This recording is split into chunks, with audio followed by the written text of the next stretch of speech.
Muito boa tarde! Estamos chegando ao vivo com o nosso Você Bonita e você, claro, seja sempre muito mais que bem-vindo. Muito mais que bem-vindo, o programa está espetacular. Não desgrudem, tem muito assunto bacana e claro que a gente pede sempre a sua participação. Vai lá no @VocêBonitaTV, manda pergunta, se não quiser se identificar, fique à vontade, mas participe. Vocês vão entender já já o que eu quero dizer com a sua participação, que a gente vai falar de um assunto muito sério. Inclusive, eu já tô aqui para cumprimentar as meninas, recebendo hoje esse time, doutora Tassiane Alvarenga, que é endocrinologista, e Isabela Braga, que é hipnoterapeuta. Bem-vindas! Olha, elas estão aqui. Bom, Isa, eu estou revendo. Isa tem uma história com Você Bonita já. Bom, você sabia a data certa, 6 anos. Eu não tinha ideia ainda do tempo, mas Isa já foi chefe. Cozinha muito bem, inclusive aquele livro que você me presenteou de ceviche, tá lá em casa, eu amo. E hoje vocês estão aqui, você mudou de profissão e eu tenho certeza que vai ajudar muita gente, porque nós vamos falar em conjunto sobre compulsão alimentar. É isso, meninas? É isso. E eu gostei que vocês colocaram ali nos stories e gravaram, que é um olhar diferente para a compulsão alimentar. Por quê? Porque a gente fala da compulsão, hoje parece que está meio banalizado e eu quero discutir isso muito com vocês. Tem aí coisas muito importantes a serem entendidas, né, no diagnóstico. Exatamente, revisitadas, ressignificadas. E o processo de hipnoterapia pode ajudar. Com certeza, e pode ser muito mais leve e prazeroso do que outros processos que trazem uma carga muito grande para o processo todo da compulsão. Então, gente, não desgrudem mesmo, já mandem mensagens no @VocêBonitaTV. Daqui a pouquinho uma pauta completa, unindo as meninas, né, que são referência aí na área. Vai ser um belo bate-papo. Esse bate-papo de uma forma gentil e até compreendendo exatamente o que está por trás quando a gente diz compulsão alimentar. Parece que o termo ficou até meio banalizado. Muita gente querendo se referir a isso e querendo falar sobre isso, tentando indicar um conhecimento total da causa. E não é bem assim. Por isso que a gente reuniu este time apresentando mais uma vez doutora Tassiane Alvarenga, bem-vinda endocrinologista, e Isabela Braga, hipnoterapeuta, junto com a gente. Bem-vinda também. Obrigada. Meninas, eu comecei dessa forma porque o que eu observo, o que eu leio sobre o assunto, e vocês sabem que a gente fala de saúde, de qualidade de vida, de autoestima, enfim, de uma série de questões aqui no Você Bonita, e eu recebo muitas mensagens. Então, é algo que me chama a atenção. Só que parece que cresce o número de pessoas querendo falar a respeito de compulsão alimentar, mas que fica um pouco sem sentido e que é uma causa tão importante e que é tanta gente que passa por isso que parece que isso se banalizou e que é simplesmente frescura ou é simplesmente uma... preguiça, a pessoa tem preguiça, a pessoa tem muita fome, sabe assim? Falta de força de vontade, isso, né? Isso que eu quero dizer, Carol. falta de força de vontade. Gente, isso é banalizar. Então, vamos lá, eu vou ouvir vocês duas, eu vou começar com a doutora, pra gente entender o que vai trazer aí, então, uma indicação realmente que a pessoa está passando por esse problema. A gente vai falar de grau, porque eu acho que tem grau diferente também da compulsão. Vamos lá, é com vocês. Primeiro, Carol, antes de falar o que é compulsão, eu quero falar o que não é compulsão. Perfeito. Compulsão não é fome, compulsão não é gula, compulsão não é ansiedade, não é a busca do corpo perfeito e não é sinônimo de obesidade. Certo. Então, o nosso C de compulsão quer dizer controle. Compulsão é uma total falta de controle, é um desequilíbrio perante a comida. A pessoa, ela se descontrola, ela quer comer grandes porções e ela não consegue parar. Num curto intervalo de tempo, ela come muito mais do que qualquer pessoa conseguiria. E existem, eu até trouxe aqui para mostrar, circuitos cerebrais envolvidos nisso, que são os centros cerebrais do prazer. Todo mundo quer ter prazer. Sim. Os humanos, os animais, parece que a gente já acorda querendo prazer. E existem áreas no nosso cérebro que estão relacionadas a isso, que é a amígdala, o núcleo accumbens e principalmente, Carol, a dopamina. E as pessoas com compulsão, elas têm um desequilíbrio nesses centros cerebrais. Elas não conseguem parar de comer. Certo, então isso é o que vai caracterizar o quadro. Exatamente. E como é que a gente distribui na questão de grau ali, né? De Isso. um mais leve ou de um que pode ser uma coisa mais séria, porque esse descontrole leva a outras questões e que daqui a pouquinho a Isa vai falar pra gente que a pessoa pode ter a compulsão e ficar na compulsão, a pessoa pode ter a compulsão e depois ter uma bulimia porque ela vai purgar, Compensar. né? Jogar pra fora. pra fora, porque ela tá ali se sentindo muito mal de ter feito isso, numa culpa. Exatamente. E aí a gente tem que diferenciar cada caso. Exatamente. Então, todos nós podemos ter um episódio de compulsão de vez em quando. Então, por exemplo, Verdade. na ceia de Natal, na Páscoa, numa Verdade. comemoração. Verdade. Mas no transtorno de compulsão alimentar, isso acontece toda semana, pelo menos uma vez por semana. Tá. E a gente classifica a gravidade pelo número de episódios de compulsão por semana. Então, de 1 a 3 episódios é uma compulsão leve, Tá. de 4 a 7 moderada, de 8 a 14 grave e mais de 14 muito grave. E aí é claro que se a pessoa, muitas vezes as pessoas se escondem para fazer essas refeições e elas é que vão saber. Às vezes nem quem convive. Elas né? têm vergonha às vezes, né, Carol? Que é o ódio. Não basta você ter um episódio de compulsão. Entendi. Você tem que ter o pós-compulsão. Que é o ódio de É ter o tido. ódio, é a culpa, é o nojo, Vergonha. arrependimento. Eu vou fazer o seguinte, vou lá e já volto, e na volta, Isa vai contar a história dela, o que levou, então, né, a essa mudança na carreira e esse trabalho tão bacana, que pode usar a hipnose, né, hipnoterapia, a favor, então, nesse controle, nesse tratamento. Vamos lá, entendemos já o início aí da palavra compulsão, a gente vai falar de todos eles, mas agora hora de ouvir a história da Isa Isabela Braga, que está aqui com a gente mais uma vez. Vamos lá, vamos do início para o público entender e a gente juntar as coisas. Juntar. Bom, me considero da casa, já Muito. vim aqui, já trabalhei com gastronomia, já fui chefe de cozinha, trabalhava com alimentação saudável. E aí, gente, o que que acontece? Nesse meio da alimentação saudável, eu comecei a desenvolver transtornos alimentares, né? Eu comecei a ter uma anorexia não específica, como a doutora Tassiane sabe bem, né? Quando a gente tem uma anorexia não específica, você não parece anoréxica, mas você tem os comportamentos anoréxicos. E aí eu comecei a desenvolver também bulimia, compulsão alimentar, então eu fui desenvolvendo vários transtornos e eu tive muita dificuldade em conseguir me libertar desse lugar. Foram 4 anos de tratamento. E aí, ao longo desses 4 anos, eu fui trazendo várias técnicas para o tratamento, porque eu percebi que só o tratamento convencional não estava me levando para onde eu precisava. Entendi. E eu comecei a buscar mais coisas, né, porque é um tratamento multidisciplinar. E nessa busca, eu comecei a encontrar várias ferramentas que fizeram sentido. Me tornei mãe, e quando eu me tornei mãe, eu falei assim, gente, eu preciso ajudar as pessoas que passaram pelo que eu passei. Porque foram 5 anos de sofrimento, que eu consegui ficar bem, mas eu percebi que tinha uma missão por trás disso, que não era só a comida saudável. Entendi. E comecei a falar sobre a minha história, comecei a buscar e encontrei a hipnose como uma grande ferramenta que virou uma chavinha na minha vida. Eu já estava tratada, já não tinha mais compulsão, mas a hipnoterapia ela entrou na minha vida como assim, algo transformador. E eu falei, bom, então agora eu já entendi o caminho, a missão, vou seguir nesse caminho e é por isso que eu tô aqui hoje. Olha que bacana. E a gente já vai mostrar como o ciclo acontece e por que a hipnoterapia pode ajudar nesse caso. Eu vou só colocar mais uma letrinha aqui, que a doutora já vai falar pra gente o que significa, então, o M. O M significa que magras é M de magras. Magros também podem ter compulsão. Então, compulsão não é sinônimo de obesidade.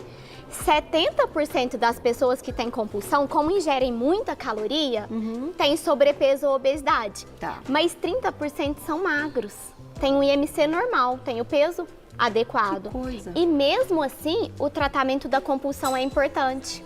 Porque apesar de ela não tá obesa, não tá tendo repercussões nesse sentido na saúde, gera muito sofrimento. Sem dúvida. E se não for tratado, pode ser, como você falou muito bem, virar uma bulimia. A pessoa pode começar a buscar estratégias para amenizar esse sofrimento. Então, magros também pode ter compulsão. Vamos colocar o primeiro ciclo aí na tela, que a Isa vai explicar pra gente, então, como é que a gente entende esse ciclo aí vicioso da dieta. Bom, esse é o ciclo da dieta, Aqui, que a gente começa com uma restrição alimentar. Então você tem um movimento de querer restringir sua alimentação para perder peso, para se controlar melhor. Depois, você começa a perceber que existe uma frustração e um medo por trás da restrição, porque você restringe alimentos que você gosta muito, que você está acostumada a comer, e você começa a ter algumas emoções negativas por trás da restrição. Tá. E aí, entra o terceiro ponto, que é importantíssimo, que é, eu começo a querer demais esses alimentos que são proibidos na minha dieta. Entendi. Então, aqueles alimentos, pizza, o vinho, o chocolate, que eu restringo e corto, eu começo a pensar em excesso neles e eu começo a exagerar. Eu entro em crises de compulsão e exagero com muito mais facilidade, Entendi. porque eu restringi. E quando eu restringo, o meu cérebro entende que eu preciso focar exatamente na restrição. Entendi. O que acontece quando você tem um exagero? Vem a culpa, vem o ódio, vem a vergonha, vem tudo isso e junto com isso vem o ganho de peso. E aí você se sente ainda mais insatisfeita, mais triste e você começa a buscar de novo o caminho da restrição. Então você não sai desse ciclo, restringe, começa a ter descontrole, tem compulsão, se sente frustrada e vai volta de novo para a restrição. Gente, que interessante, né? Dá claramente pra entender aí nessa explicação que você Que colocou. são esses circuitos do prazer. Você se priva e o cérebro quer ter o prazer. E aí vem a culpa porque você Falhou, vai né? além do prazer, né? Ultrapassou, Exatamente. descontrolou. E você não consegue controlar porque é uma questão de dopamina. É químico. É químico. Então não é falta de vergonha, não é gula, é É químico. químico. Igual existe, Carol, vício em drogas, vício em álcool. Sim. É Né? nesse sentido. É nesse sentido. Eu vou lá e já volto. Daqui a pouquinho tem perguntinhas do público no @VocêBonitaTV pra gente continuar aqui com as aulas. E tem um outro ciclo, que é o que a Isa vai explicar, o porquê a hipnoterapia pode ser muito bacana pra gente conseguir cuidar de forma muito gentil com quem tá passando por isso. Vamos colocar o segundo ciclo na tela pra gente entender aí onde vai virar esta chavinha. Vamos lá, Isa, pode explicar pra gente então. Bom, segundo ciclo, a gente tem então o ciclo virtuoso que a gente cria através de um processo terapêutico, Ok. que é a hipnoterapia. Uma terapia que a gente usa a hipnose como ferramenta. Ok. Então, primeiro a gente precisa entender a história do paciente e o que levou ele a esse caminho da compulsão. Porque todo excesso esconde um vazio. Entendi. Que é uma coisa que a gente sabe dentro do consultório, Aham. é que quando tem um excesso, tem um vazio emocional ali, que a pessoa não consegue lidar. E que às vezes ela não sabe exatamente o que é e vocês é que vão encontrar, certo? Na conversa. Exatamente, exatamente. Tá. Então, entendendo a história, a gente começa a identificar os gatilhos da compulsão. O que leva ela a ter a compulsão como uma estratégia de sobrevivência. Tá. E quando eu entendo esse gatilho, eu começo a tratar a raiz emocional por trás da compulsão. Por quê, Carol? A compulsão é como se fosse a pontinha de um iceberg. É só a pontinha. Eu tenho muito mais coisas lá embaixo que levam ela a ter a compulsão. Entendi. Quando eu trato a raiz emocional, eu começo a ressignificar as histórias do passado, traumas, vivências, questões que ela acha que ficaram no passado, mas Aham. que não estão. A hipnose faz isso, né? É uma forma de ressignificar mesmo a situação. Exatamente. Tá. E quando a gente ressignifica o passado, a gente começa a construir e treinar novos comportamentos mais positivos. Então eu saio de uma estrutura neural que leva ela à compulsão e começa a criar novas sinapses Tá. para novos comportamentos. Certo. E aí a gente consegue controlar ou eliminar a compulsão, exercitando a neuroplasticidade do cérebro dela. Olha que legal, gente. Claro que vai levar um tempo, né? E a gente não vai fazer uma sessão aqui pensando na questão da hipnose. Sim. Mas isso depois eu vou passar o contato da Isa, vocês podem conversar. Mas é mais pra gente entender esses ciclos e ver como a gente faz esse controle. E aí, doutor, o que eu queria te perguntar também, a gente vai já passar pra próxima letra, é assim, quando a gente observa a questão do descontrole, a gente pode falar de mulheres e homens de forma diferente ou não? Sim. Sim. O Imagina. transtorno de compulsão alimentar é 2,4 vezes mais presente nas mulheres. Era o que eu imaginava. Por quê, doutora? Esse negócio aqui que você está A mostrando, a dopamina. dopamina, o prazer e tal, é diferente. Acredita-se que um dos principais motivos são as oscilações hormonais Mais uma que a vez. mulher tem ao longo do mês. Então, tem períodos que a mulher está mais susceptível a buscar dopamina, por exemplo, na TPM, buscar fontes de prazer como o chocolate. Mas aí é considerada Isso que a eu ia falar. compulsão? Diga. Não, é o que a gente conversou. Um episódio de compulsão de vez em quando, todos têm.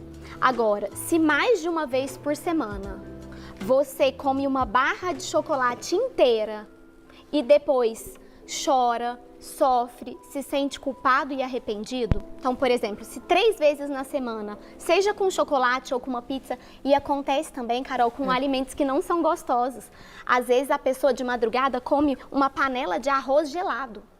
Então, compulsão não é só com alimentos gostosos. Entendi. Às vezes coisas assim que não fazem sentido, Que não, mas É um descontrole real. é um descontrole real. E precisa, que eu acho que é até a nossa próxima letra, que é o P de periodicidade. Então, para ser considerado um transtorno, tem que acontecer uma vez por semana, pelo menos por 3 meses. Por 3 meses. Então, eu comi 3 pedaços de chocolate, jamais. Agora, eu comi 2 barras escondido ali, morrendo de medo, sofrendo. Entendi.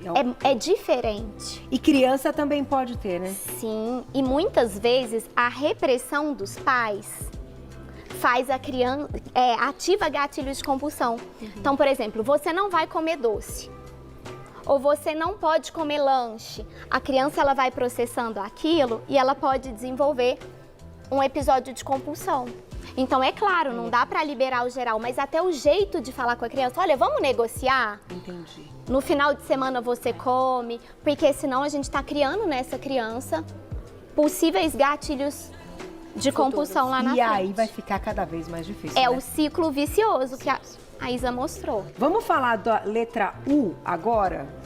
A gente está falando de diversos tratamentos, um tratamento multidisciplinar, né? Então a gente não consegue atuar só num lado quando tem compulsão alimentar. A gente precisa entender que somos um ser integral, que existem questões neuroquímicas, que existem questões comportamentais, que existem questões do passado que você carrega, que leva você a ter um descontrole. Então eu preciso entender que o paciente que aparece na nossa frente, a gente precisa entender qual que é a necessidade dele, se é uma terapia comportamental, se é passar com endócrino, se é passar com psiquiatra, se é buscar uma terapia que vai voltar ali naquela história do passado, como por exemplo a mãe falando, não pode comer isso, ou raspa o prato até o final porque você não pode deixar comida no prato, e tudo isso foi construído amarrando na mente uma maneira dele se comportar na vida adulta. Entendi perfeitamente. E claro que tem vezes na vida que não são intencionais, né? Aqui somos mães. Sim. Às vezes não é intenção, mas é legal a gente ouvir pra gente também se policiar e saber, né? O nosso ponto aí, limite. Vou lá e já volto pra próxima etapa. A gente vai continuar falando aqui das letrinhas. E vamos falar do tratamento se de repente parte dele tem que ser medicamentoso. Vamos entender. Certo? Que aqui, às vezes, gente, a recomendação e a indicação também vai ter que ter um remédio, né? A gente vai dar sequência no assunto, doutora, por favor, vamos completar a palavra compulsão aqui. Paramos na letra U. Letra L, quer dizer que o tratamento é de longo prazo e que um tamanho não serve para todos. Então, por exemplo, uma pessoa pode precisar só de terapia cognitivo-comportamental e outra pessoa pode precisar de remédio para vencer esses circuitos cerebrais que estão alterados. E existe uma medicação conhecida como lisdexanfetamina, princípio ativo, aprovada para o tratamento da compulsão alimentar. Então, se você está sofrendo com isso, isso não é falta de vergonha e falta de esforço. E merece tratamento, que pode ser terapia, remédio, hipnose, cada um vai descobrir o seu caminho. Perfeito.